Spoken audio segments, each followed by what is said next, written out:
Excuse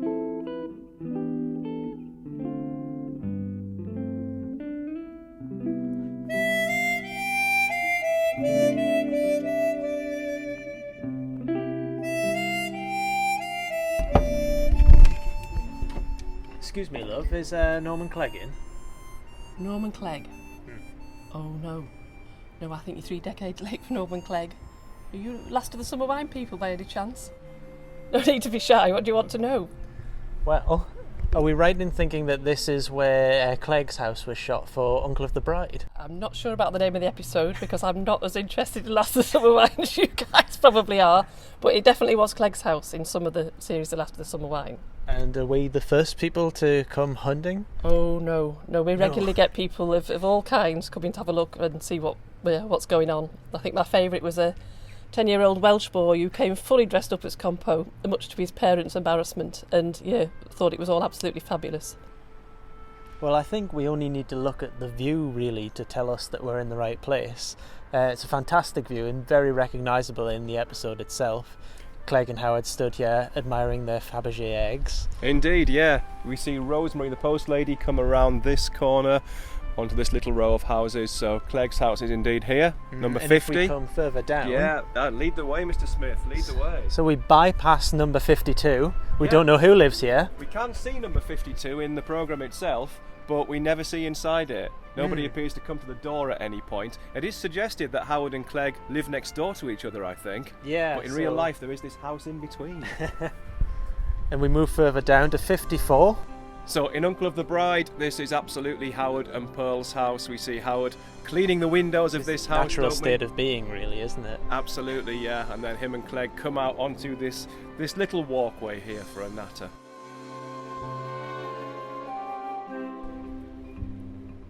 So this particular location needs no introduction, but I'm going to give you one anyway. These are, of course, Nora Baddy's famous steps and front door, and beneath, Combo's house. And in Uncle of the Bride, our postmistress arrives to deposit another of Foggy's eggs and attempts to raise Combo from his slumber.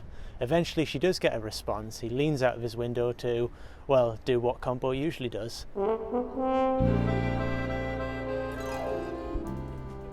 We're now on the hunt for one of Last of the Summer Wine's most iconic locations, and this one isn't particularly easy to find. There are no obvious house numbers or anything like that to look for. However, the one giveaway was this beautiful telegraph pole, an authentic piece of BT apparatus. Look up the telegraph pole, and this is the sign that we are in the location for Wesley Pegden's shed. So if you follow me, come hither, come hither, come hither, you can see right on the...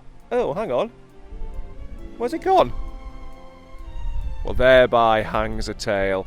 Wesley's shed was not an authentic shed at all. Sorry to dispel your illusions here. Wesley's shed was a BBC prop, no doubt assembled by BBC workmen in warehouse coats and flat caps. But if you look here, this would have been the entrance to Wesley's shed, so Wesley's cars would have been parked up pretty much where I'm standing here, usually with a cloud of smoke enveloping them. And if you look down the lane here, that's where they would have rumbled off to with our 3 heroes in mad pursuit.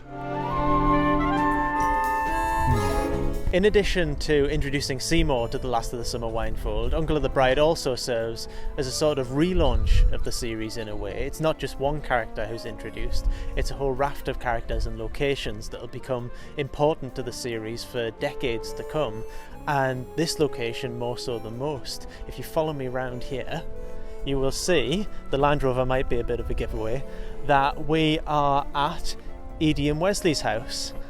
So obviously, yes, we were introduced to Seymour in the episode, but also his extended family. So his sister Edie, his brother-in-law Wesley, we already know from a few series previously, his niece Glenda, and his prospective son-in-law Barry, all introduced in this one episode, intended really as one-off characters, but they worked well, and so they hung around in some cases to the very end of the series itself.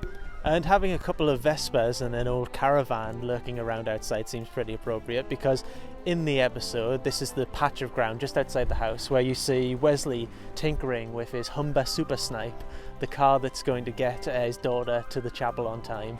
It's been over 30 years now since the broadcast of this particular instalment, and obviously across the decades a lot of things change, and sometimes when you come to hunt down a location it's either gone altogether or it's changed beyond recognition. This isn't one of those instances. As you can see, the house pretty much exactly as it was when it was first introduced, but we're going to make a move because I don't think Edie likes loiterers, certainly not ones with flat caps.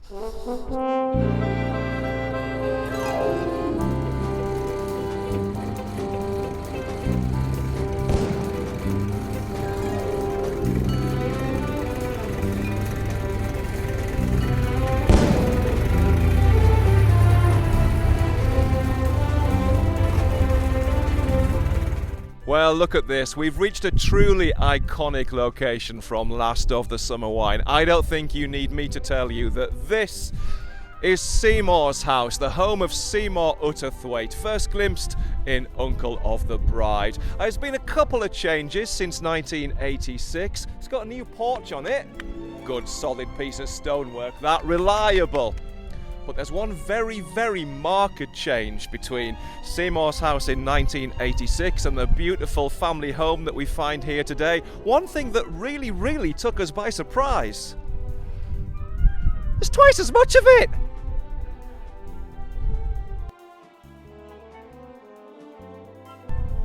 Surely though, one thing about Seymours House will never let us down. There is one aspect to this house that is as perennial as the wind. It is unchanging. It is a feature that will remain here forever. Seymour's legendary pond.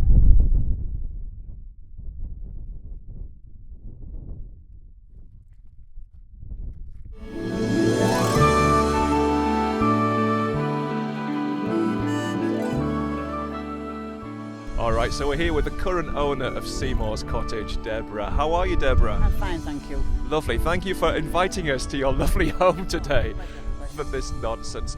Tell us a little bit about your background here. How long have you lived in Seymour Utterthwaite's house? 10 years plus, just. And were you aware that it was Seymour's house when you bought the place? No, actually, we weren't. No, not at all. Did that come as something of a surprise when people started turning up? Well, nobody actually turned up first. I actually saw it on the TV, the actual spread of the house, and that's when I realised what we were living in. You saw an episode of Last of the Summer we did, Wine yes. and They were thought, really, really that's old ones. my house. Yes, indeed, yes, yeah. And how has it changed over the years? As we've said, there's quite a lot of it here now that wasn't there in 1986. Yes, the porch isn't original. Yeah. And there was also a garden wall all the way around the house, including down at the gable end there. Large pond. That was obviously for filming. That's now disappeared. So the pond was actually installed by the I BBC? think so, yes. It wasn't a natural one, no. Yeah. And quite a large extension on the end as well. Yes, indeed, yes. That's extra lounge area now. It's been extended twice. Yeah, but not by us, I hasten to add.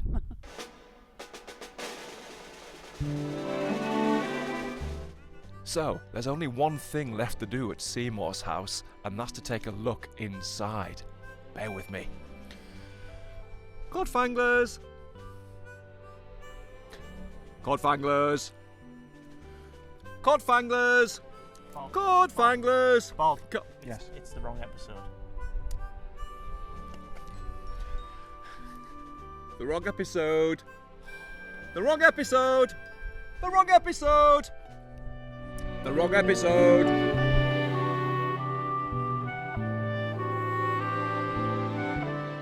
This one took some finding, and you're definitely not going to recognise it at first, but this was the bus stop from Uncle of the Bride, somewhat overgrown now, and I suspect if you wait for a bus, you're going to be waiting a very long time now.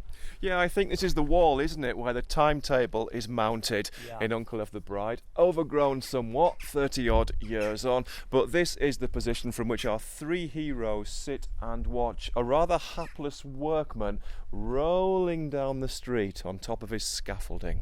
A workman who looks suspiciously like Derek Ware. He does a bit, he does. No Summer Winos film is complete without a visit to licensed premises, and so here we are outside the White Horse pub, which you'll remember is the location for Barry's stag night in Uncle of the Bride. A fairly miserable affair to begin with, although it does liven up as the evening progresses. Now I know what you're thinking here. You're thinking, why aren't they inside the pub? There's a very good reason for that, and that's because Last of the Summer Wine never went inside the actual pub. The scenes that you see in Uncle of the Bride are actually a studio recreation of the interior of the White Horse. We learnt this from Alan J.W. Bell's book. It's incredibly convincing, but it's definitely not the real pub. However, the pub doorway is indeed authentic. Look at this, an authentic pub doorway, no mistaking that. And it's the scene for a really nice little bit of Uncle of the Bride, where our hero, Wally Batty, is about to enter the pub, as I'll do now, and then he turns, looks around furtively, and he whistles.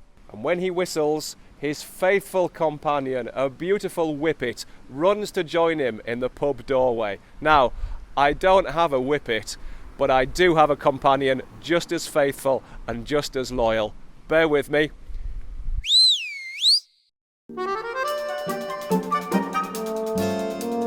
Come on, It's your round. bad dog.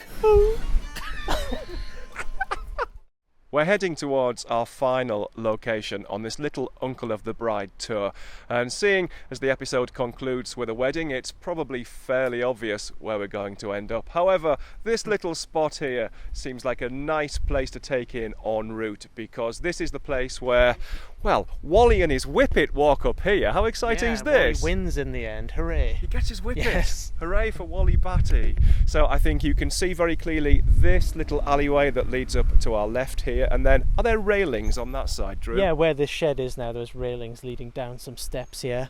So there's a sort of an intersection here, very unremarkable, but still a location nevertheless. A little piece of Last of the Summer Wine history. Come on, let's head to the church.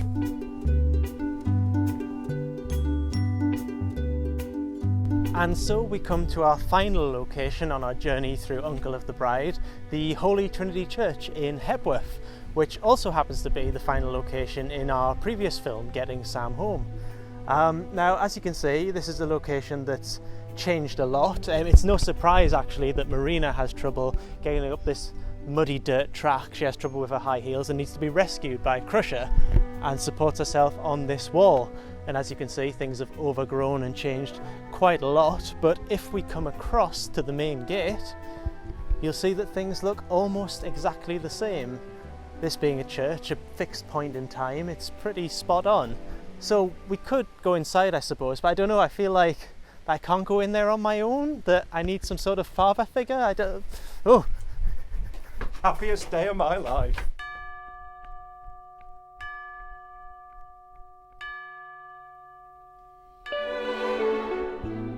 Now you might recognise these beautiful stained glass windows because they're visible in virtually every shot that we see in the climactic wedding sequence of Uncle of the Bride. Whenever we see any of our heroes sitting in the church itself, these windows are visible behind them. However, the church has changed quite a bit in the last 30 years, and I have with me Hilary, who's church warden here at Holy Trinity Church. Hello, Hilary. Hello. Thank you for joining in with this nonsense. You're welcome.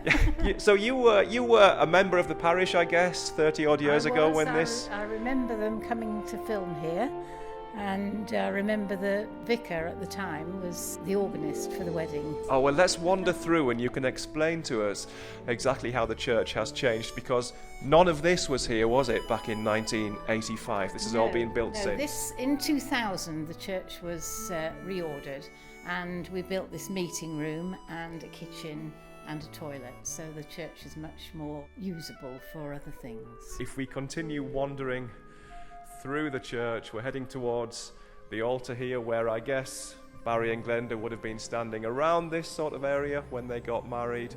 And there we are, Holy Trinity Church in Hepworth. Beautiful church.